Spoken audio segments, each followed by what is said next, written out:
Somewhere between 1678 and 1681, Ferdinand Verbiest built a toy car for the Chinese emperor of the time. It was small, only 65 centimeters long, and couldn't even carry a driver or passengers. It consisted of a carriage, a ball-shaped boiler in the middle, and an open steam turbine. The steam was directed to a steam turbine by a pipe that ran from the boiler, setting the turbine in motion, which in return powered the wheels. It's believed to be the first steam-powered carriage. Steam-powered vehicle large enough to transport humans and cargo was built only a century later. In 1770, Nicolas Joseph Cugnot built a steam-powered car capable of carrying 4 tons at speeds up to 4 kilometers per hour. It was designed to transport heavy artillery for the French army. However, the vehicle was reportedly unstable because of a poor weight distribution, which was a serious downside for the vehicle intended to traverse through rough terrain and climb steep hills. In addition, the boiler performance was also poor,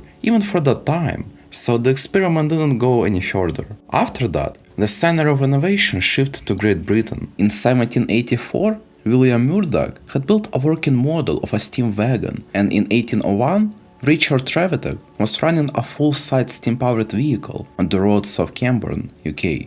In 1805, Oliver Evans built a Ruptor Amphibolus, literally amphibious digger, which is believed to be the first amphibious vehicle. However, no designs of the machine survived, and the only accounts of its achievements come from Evans himself. What's more, further analysis of Evans' invention suggests that the 5 horsepower engine that powered the vehicle wasn't powerful enough to move it, both on land and water. Likely, the roads that he chose for the demonstration went downhill, and on the rivers he benefited from river currents. During the 1830s, steam-powered buses began to appear in Great Britain, providing mass transit.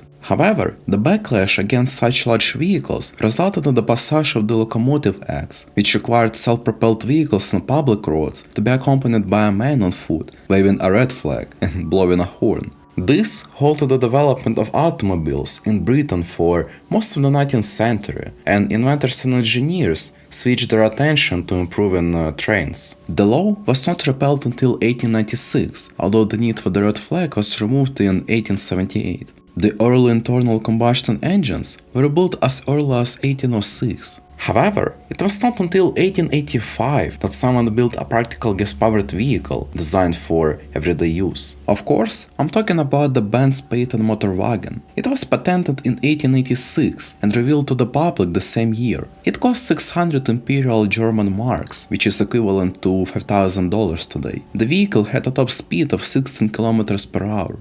To prove that automobiles were capable of long-distance travel, he took a 100-kilometer long trip in 1888. The trip was successful, bringing him and his car some publicity. The very same year, in 1888, Andreas Flocken built the first real electric-powered vehicle, Flocken Electrowagon, which was powered by a non-rechargeable battery. It was able to reach a top speed of 15 km per hour and weighed 400 kilograms. At this time, in the late 1800s and early 1900s, cars were getting more and more popular. Companies like Peugeot, Opel, Skoda, Land Rover, Renault, Fiat, Cadillac and Ford were founded. But despite that, cars were still expensive and not that many people could afford them. They were considered a luxury.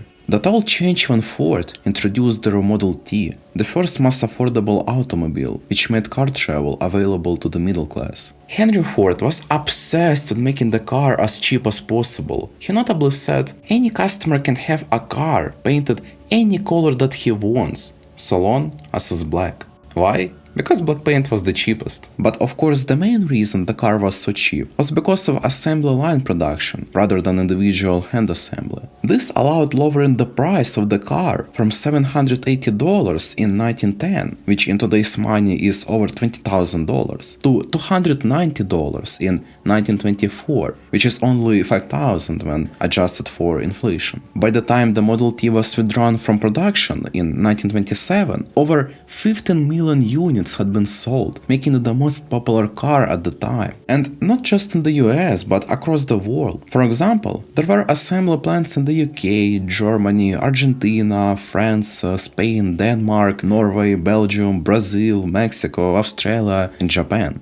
In the late 1920s, many luxury cars began to appear. They were big, comfortable, and quite fast, with some models reaching speeds of over 200 kilometers per hour. But also, they were pricey. And by pricey, I mean they were costing a fortune. I'm talking about hundreds of thousands of dollars in today's money. However, the stock market crash of 1929 led to a decline of truly luxury cars, and at the same time, many independent auto manufacturers failed. The surviving companies were forced to sell mostly only cheap cars. During the Second World War, the production of cars for the civilian market in the US ceased, and tires and gas were strictly rationed. This led to a decline in car travel during the war years. At the same time, the automobile industry switched to producing tanks, trucks, airplanes, bombs, torpedoes, steel helmets, and ammunition.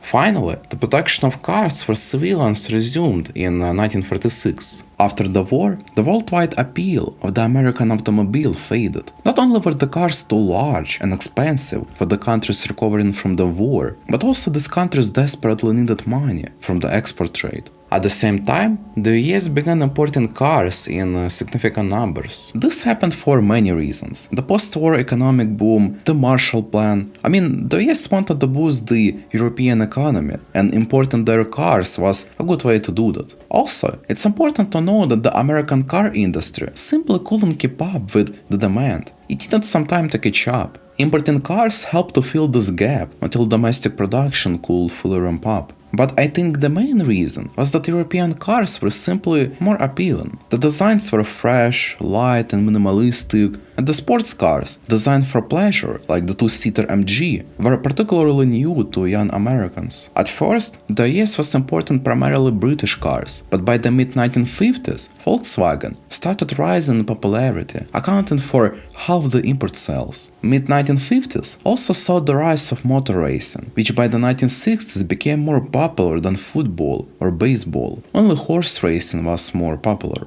Amidst this, the public craved performance, and V8 engines got quite popular. During this period, cars became more streamlined and chrome began to appear, as well as multi-tone color schemes. At the same time, American cars were getting bigger and bigger. However, some people wanted more smaller cars. Additionally, the success of the Volkswagen Beetle and other small European cars forced American manufacturers to offer smaller cars too. This led to the appearance of cars like the Ford Falcon, Chrysler Valiant, and Chevy Corvair. The 1970s were quite stagnant for American car manufacturers, as they were focused on meeting the environmental and safety standards that Congress had passed in 1966. This led to the rise of Japanese cars. They looked fresh, were considered durable, and were well engineered. But most importantly, they already were meeting environmental and safety standards. Suddenly, there was a flood of Toyotas, Datsuns, and Hondas. The Honda Accord was especially popular, which led Honda to build a manufacturing plant in Ohio.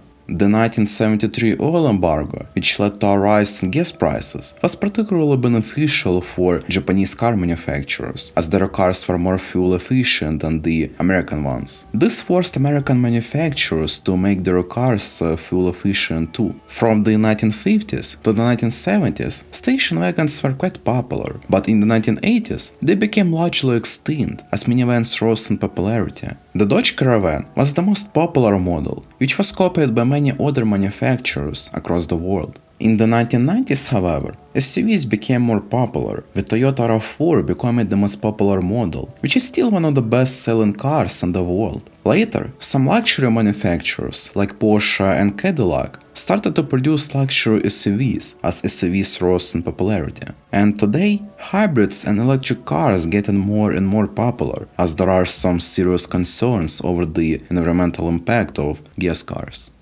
Thank you for watching. If you enjoyed this video, you can watch my other videos too. They are somewhere on the screen here. See you soon.